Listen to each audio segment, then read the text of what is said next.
Ietsénhaienhs Melanie Morrison, here to update you on what I've been working on recently and upcoming events. So back in July, me and Ietsénhaienhs Tanya Perrin went to Geneva, Switzerland again this year for the 19th MRIP, which is the expert mechanism on the rights of Indigenous peoples. We had a very productive week. We were able to do an intervention, which is a submission, calling on the MRIP Commission to acknowledge our grievance, which was dedicated to the language law 96 here in Quebec that's attacking our Indigenous languages and trying to put French above all others. We are very strong in our position that our of Kanawake stand firm on our language and culture, and that we won't be following any bills, laws, or rules that the Quebec government want to enforce on our people when we're already facing a decrease in our first language speakers and we're at risk of losing our language if we don't do something now. We have to emphasize on the national level that we have to stand by our languages, that it comes first. Our students and young people shouldn't be deciding if they have to take French over their own language to be successful in the outside world.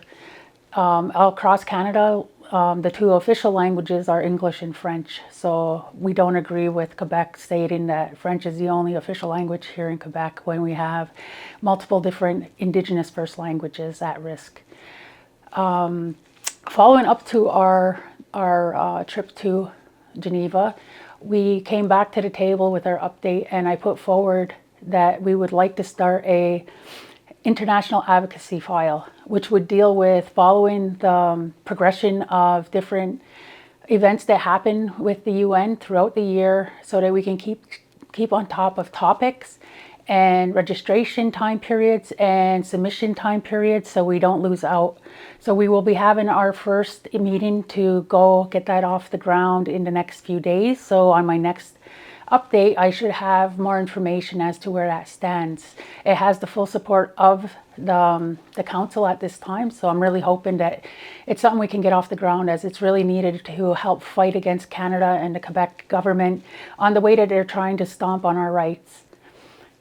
Next, I'd like to go into the fact that we will be starting a group effort of going over the language law.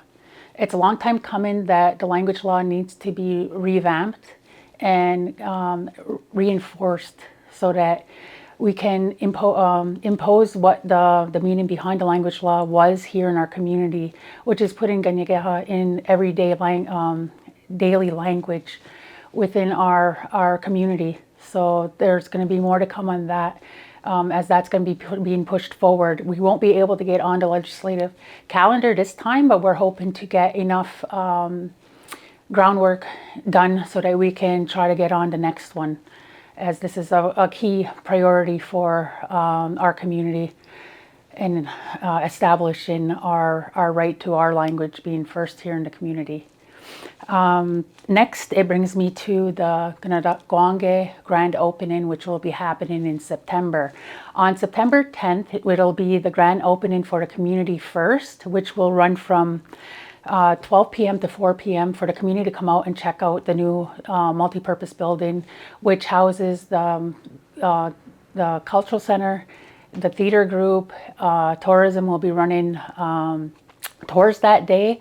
The museum will be open and fully functioning at that point. So it's a great opportunity to come and see this fantastic state-of-the-art building for our community, and that you can learn what uses the community members can have there within different functions of the building.